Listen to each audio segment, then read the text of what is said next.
Bonjour à tous les élèves de 5e et bienvenue sur cette vidéo bonus numéro 1 qui s'intitule LED et pixels. Alors c'est une vidéo bonus, c'est-à-dire que ce n'est pas un bilan de cours à part entière, donc pas de panique si vous n'apprenez pas tout, je ne vous demande pas ça du tout, c'est simplement pour votre culture et pour votre curiosité de manière générale. Alors sans plus tarder, on va parler de ces petits composants qui sont présents dans la vie de tous les jours et vous allez voir qu'on les retrouve notamment sur nos écrans.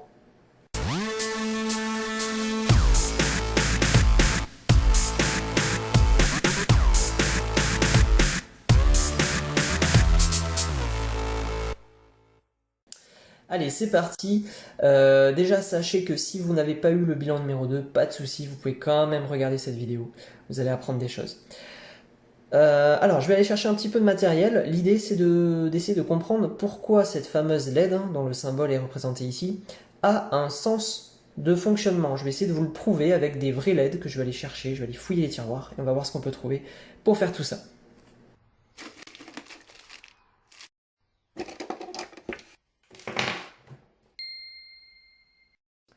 Allez, c'est parti. Nous avons dans un coin de l'écran ici 3 DEL. Alors, on va en utiliser qu'une. On va utiliser la bleue, par exemple.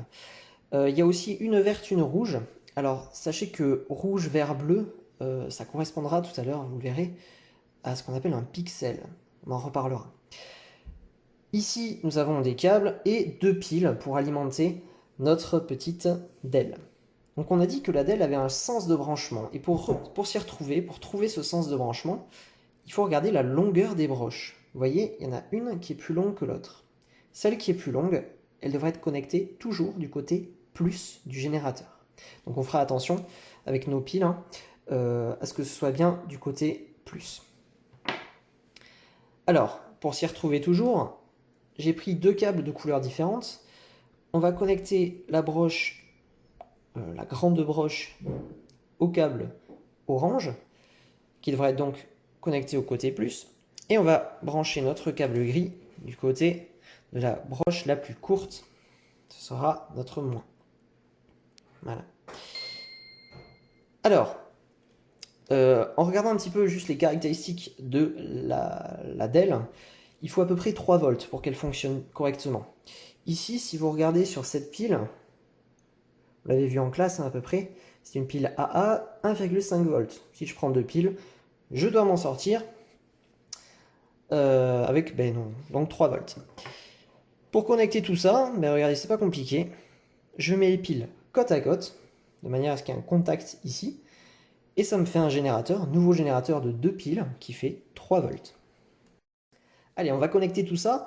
Donc, côté plus, donc de ce côté-là du générateur, on va y brancher le câble orange, et de l'autre côté, le câble gris. Voilà, et dès que je connecte, on voit que la DEL brille. Si on inverse maintenant, hop, voilà, là je touche, et rien ne se passe, d'accord? Donc ça prouve bien que la DEL a un sens de branchement qu'il faut respecter si on veut qu'elle fonctionne. Alors une application concrète de ces LED, c'est tout simplement dans les appareils électroniques. Lorsqu'ils fonctionnent, en général, on a un petit témoin lumineux qui brille, qu'il soit rouge ou vert, ou bleu même. Ceci est géré par des LED. Alors il y a plusieurs autres applications un peu plus intéressantes. Il y a déjà l'éclairage des maisons, vu qu'on arrive à faire des groupements de LED assez puissants pour éclairer des pièces maintenant, c'est tout à fait faisable. D'autant plus qu'on va pouvoir du coup gérer la couleur, par exemple dans notre salon, dans notre chambre, etc. Donc, pas mal du tout. Mais une application bien plus connue, c'est les écrans, tout simplement. Alors l'écran que vous êtes en train de regarder, que ce soit votre smartphone, votre tablette ou votre écran d'ordinateur, il y a toujours des petits pixels dedans, d'accord? Ces fameux pixels, ils sont des millions déjà, on ne les voit pas à l'œil nu. Et chaque pixel contient 3 LED.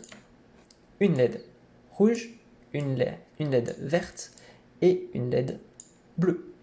Donc sur votre écran là, vous avez des millions de LED qu'on ne peut pas voir et qui produisent toutes les couleurs que vous pouvez voir. Bien, alors nous avons dit qu'un pixel c'était composé de 3 LED, une rouge, une verte et une bleue.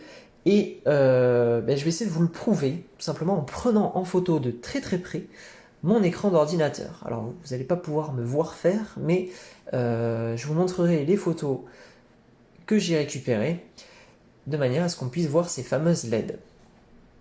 Alors, petit aparté sur le logiciel, n'importe quel logiciel de dessin, si ça vous intéresse, quand vous parlez de couleur, vous avez souvent cette petite fenêtre où vous pouvez choisir la couleur qui vous intéresse. Eh bien, vous voyez qu'ici, il y a plusieurs paramètres. Les 3 premiers, on s'en fiche, c'est des histoires de saturation, de teinte, bon, peu importe.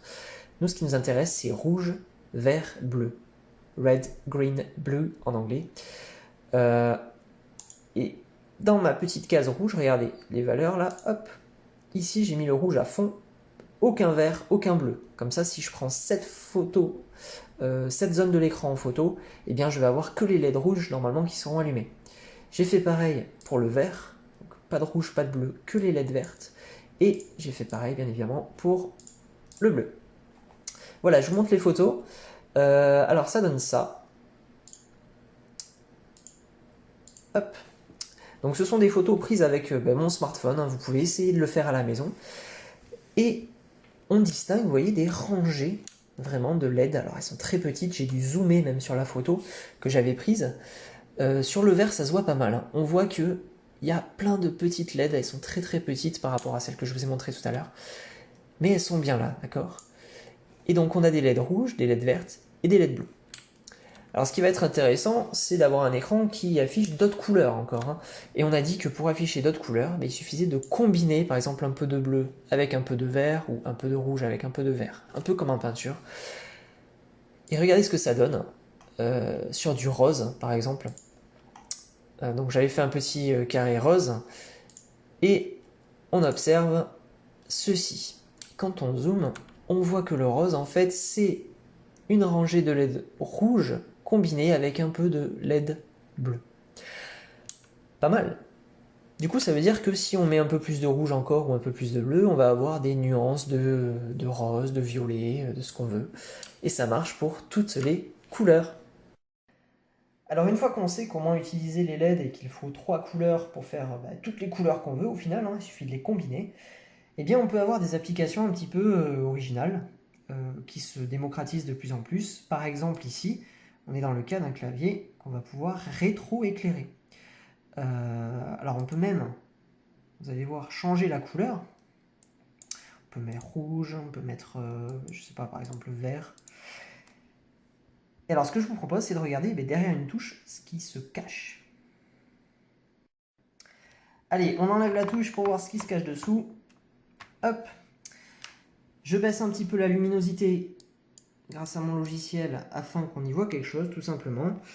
Et voilà, donc on voit deux choses. Déjà, il y a une petite croix ici. En fait, ça, c'est la commande pour la touche. Un petit bouton.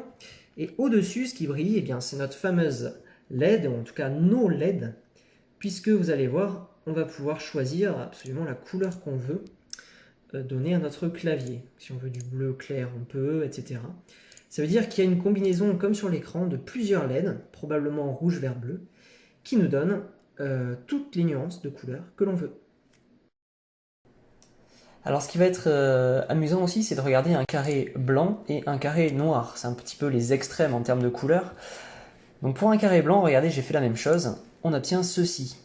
Et on voit en fait que les LED bleues, les LED vertes et les LED rouges sont toutes allumées à fond. Pour un carré noir, en fait ça correspond à un écran éteint. Donc on voit quand même un petit peu les LED, hein, mais c'est pas qu'elles sont allumées, c'est simplement un petit peu de réflexion de la lumière extérieure. Et donc c'est logique, un écran éteint, ce sont des LED qui sont éteintes. Voilà donc pour cette vidéo bonus sur les LED et les pixels, j'espère que vous avez découvert des choses. N'hésitez pas donc à la maison à regarder les appareils qui sont autour de vous, à commencer par les écrans. Vous pouvez essayer de faire comme moi, hein, tout simplement, de prendre un appareil photo, un smartphone, de vous placer devant votre écran et de zoomer au maximum sur l'écran, de manière à faire apparaître ces grandes rangées de LED qui sont un petit peu cachées. Voilà, je vous souhaite bon courage et à bientôt pour une nouvelle vidéo.